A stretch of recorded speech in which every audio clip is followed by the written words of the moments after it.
Thanks to our friends at The Motley Fool for sponsoring this video.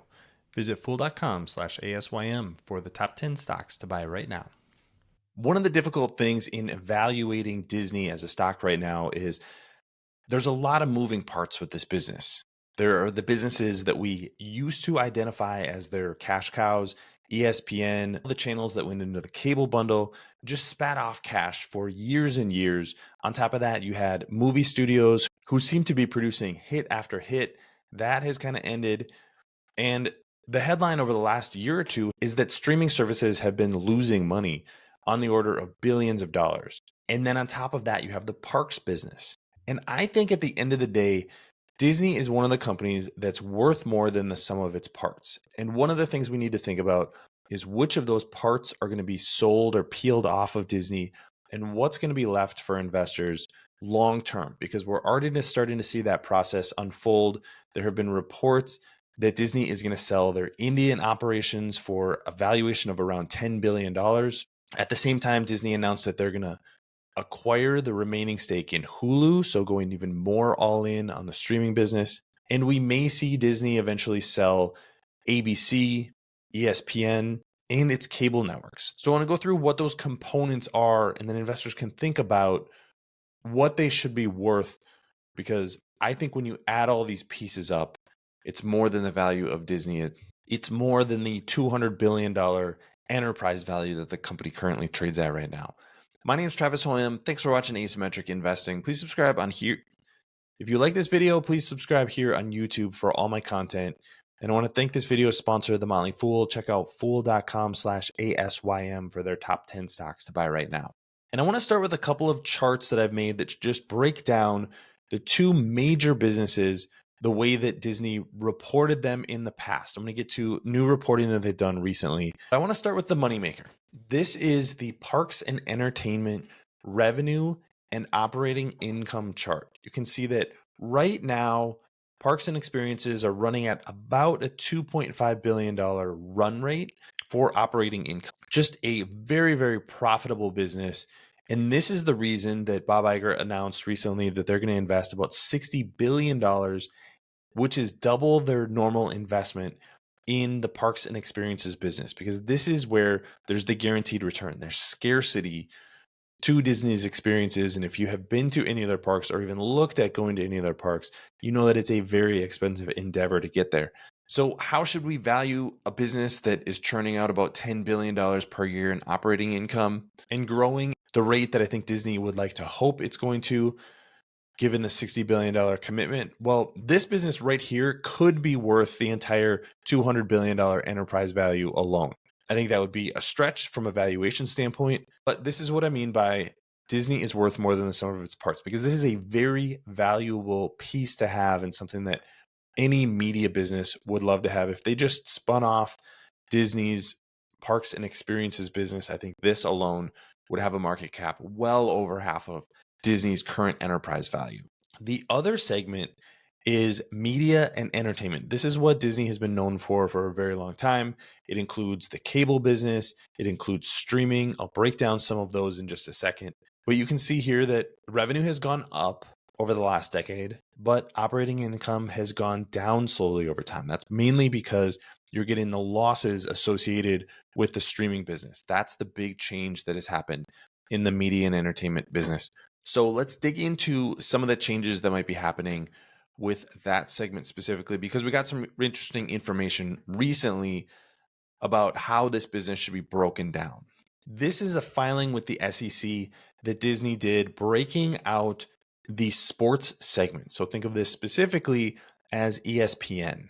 On the left is what you have seen reported typically for Disney. And the biggest change is to entertainment. You can see that experiences didn't change a whole lot from the original reporting to the future reporting. The big changes come in the entertainment segment. And what we're seeing with this is originally, as everything's bundled together, in the first 9 months of fiscal 2023, there was $20.6 billion in revenue. And this $11.5 billion number is the revenue that would be associated with the sports segment. Now, that's just for the linear side of the business, so the cable side of the business. Direct to consumer, which would be ESPN Plus in this case, $1.5 billion in revenue.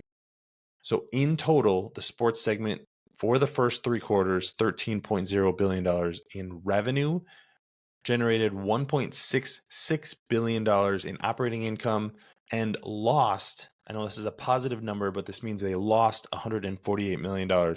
Total $1.48 billion in operating income, about a $2 billion run rate just for the sports business. What you're left with is $1.2 billion in operating income, so about a $1.6 billion run rate for the remaining entertainment business. This includes losses of $2.1 billion in direct-to-consumer or streaming.